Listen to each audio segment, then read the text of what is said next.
Presented by Sakshi Records.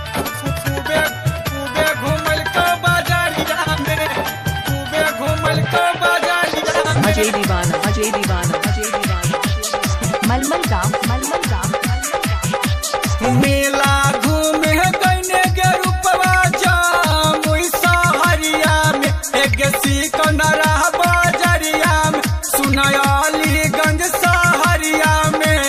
लड्डुआ छौरा tempo पर बैठा के घूमल को बजरिया में एक समरा छौरा डीजे वाला खूबे घूमल को बजरिया में कसबो छौरा हाथ पकड़ के खूबे घूमल को बजरिया में Recording by Sakshi Records, Navada. मलमल गाँव खूबे घूमल को बजरिया में हे टेम्पू वाला लागत भटार गछौरी डीजे वाला लागत भटार चुम्मा लेबे के तोरा गछौरी धार के कबरिया में हे धार के कबरिया में सुन धार के कबरिया में मिठुआ छौरा माजा लेल लागा के सिकरी के बरिया में प्रिंसवा छौरा माजा लेल लागा के सिकरी के बरिया में हेगे करुओ छौरा माजा लेल लागा के सिकरी के बरिया में अजय दीवाना मलमल गाँव खूबे घूमल को बजरिया में हेगे मजा मर के दे तो छोड़ी गे छौरी मजा मर के दे तो छोड़ी सिलाई सीखे गने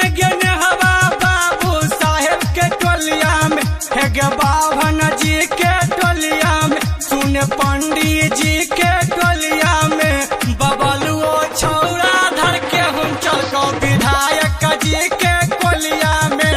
अंगुनमो छौरा धर के हम चल को समिति जी के कोलिया में रोहित वो छौरा धर के हम चल को बाभन जी के कोलिया में अजय दीवाना बासोपट्टी रोड मलमल गाँव